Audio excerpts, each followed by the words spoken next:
বিশালগড় থেকে উদয়পুর সবটুকুই এবার লালের দখলে। নতুন যৌবনের উপচে পড়া ঢেউ, ভয় ভীতিকে উপেক্ষা করে হাতে লাল ঝান্ডা, কপালে লাল তিলক পরে বেরিয়ে পড়ল বাম যুবক কর্মীরা। কোনো ভয় বাধা যেন আর বামেদের দমিয়ে রাখতে পারছে না। ঘণ্টা খানেকের লালের ঢেউয়ে ভাসল বিশালগড় উদয়পুর দুই মহকুমা। এ ঢেউ যেন নতুন করে কাঁপন ধরালো রাজ্যের শাসক দলের বুকে। নমস্কার, দেখছেন খবরের প্রতিবাদ। আমি শতরূপা আবারও আজ আপনাদের সঙ্গে আজকের বিশেষ আলোচনায়। দীর্ঘদিন পর লাল ঝান্ডা নিয়ে বিশালগড়ের রাজপথে নামলো বামেরা। আগামী 29, 30 ও 31শে জানুয়ারি রাজধানীর বুকে সিপিআইএমের রাজ্য সম্মেলন হতে যাচ্ছে। আর দলের এই আসন্ন রাজ্য সম্মেলনকে সফল করার আহ্বানে শনিবার সিপিআইএম বিশালগড় মহকুমা কমিটির উদ্যোগে এক বর্ণাঢ্য মিছিল সভার আয়োজন করা হয়। বহুদিন পর আবারও লাল প্লাবন দেখে বিশালগড়ের রাজপথের দুই ধারে দর্শকদের চোখে যেন ছিল নতুন উদ্যম। এদিনের মিছিলে পায়ে পা মিলিয়ে হাঁটতে দেখা গেল পুরান থেকে নতুন সর্বস্তরের বাম কর্মীদের।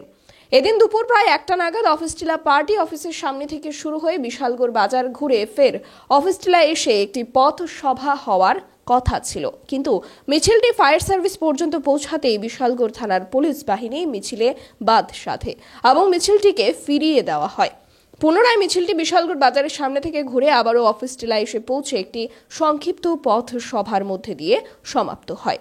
এদিনের মিছিলে উপস্থিত ছিলেন মহকুমা সম্পাদক পার্থপ্রতিম মজুমদার, প্রাক্তন মন্ত্রী মানিক দে, প্রাক্তন বিধায়ক ভানুলাল সাহা সহ আরও অনেকেই।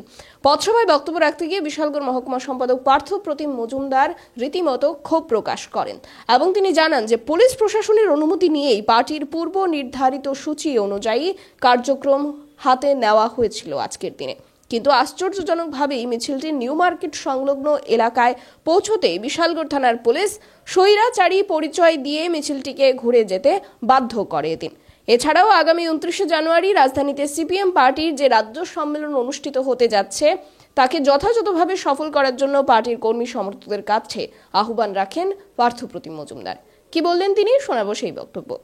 আমাদের এখানটায় মানুষের কোনো স্বাধীনতা নেই, মানুষের কোনো ইচ্ছা প্রকাশ করার অধিকার নেই, মানুষের কর্মসংস্থানের কোনো সুযোগ নেই, বেকারদের হাতে কোনো কাজ নেই, গরিবের কোনো কাজ নেই। এমন একটা অরাজক পরিস্থিতি সারা রাজ্য এবং দেশ জুড়ে চলছে।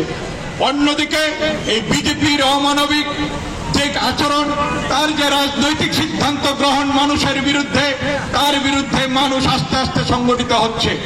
গত লোকসভা নির্বাচনে আপনারা দেখেছেন দেশব্যাপী বিজেপির ভোট এবং আসন কমেছে। প্রধানমন্ত্রী 1.5 লক্ষের উপরে ভোট তার কমেছে। যেই অযোধ্যা নিয়ে রাজনীতি করার জন্য দেশকে সাম্প্রদায়িকতার সুড়সুড়ি দিচ্ছিলেন, সেই অযোধ্যার মধ্যে বিজেপি হেরে গেছে। তারপরও বিজেপি শিক্ষা নেয়নি। আমাদের রাজ্যে গত বিধানসভা নির্বাচনে এই বিজেপি কম সংখ্যক মানুষের সমর্থন নিয়ে ভোট ভাগাভাগির সুবাদে তারা ক্ষমতায় আসীন হয়েছে।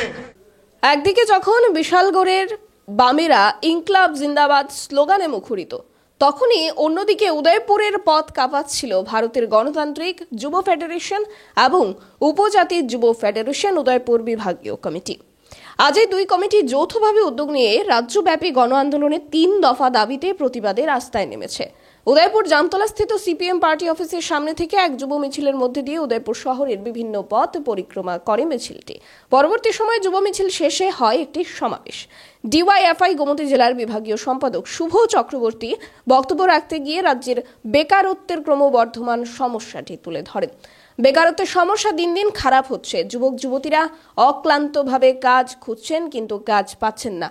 অন্যদিকে মন্ত্রীরা সচিবালয়ে তাদের দপ্তর থেকে প্রতারণা করছেন বলে অভিযোগ করেন তিনি। বিভিন্ন বিভাগে নিয়োগ বিজ্ঞপ্তি জারি করে তাদের পরে বাতিল করা হচ্ছে। উপরন্তু ত্রিপুরা মাদকের কেন্দ্রস্থলে পরিণত হয়েছে এবং প্রশাসন এই হুমকির বিরুদ্ধে কঠোর ব্যবস্থা নিচ্ছে না বলে অভিযোগ করেন তিনি। ডিওয়াইএফআই, টিওয়াইএফ 3টি মূল দাবিতে এদিন এই প্রতিবাদ মিছিলের আয়োজন করে। অংশগ্রহণকারীরা কর্মসংস্থানের দাবিতে আইনের শাসন পুনঃপ্রতিষ্ঠা করতে, নেশার বিরুদ্ধে কঠোর ব্যবস্থা কার্যকর করার জন্য অবিলম্বে পদক্ষেপের আহ্বান জানিয়েছেন এদিনের এই মিছিলের মধ্যে দিয়ে। এই মিছিলেও যোগদাতাদের সংখ্যা ছিল অগণিত। উভয় মহকুমার মিছিল শেষে দুই অংশেরই দর্শক এবং আম জনতার মতামত, রাজ্যের বুকে বিভিন্ন জেলা ও মহকুমা জুড়ে যেভাবে বামেরা উঠে পড়ে ময়দানে নেমেছেন এবং দিনে দিনে আবারও বাম দলের প্রতি প্রভাবিত হয়ে যেভাবে নতুন যোগদানের সংখ্যা ক্রমশ বাড়ছে, তাতে করে রাজ্যে বামেদের ভবিষ্যৎ উজ্জ্বলতার অপেক্ষায় দিন গুনছে মাত্র।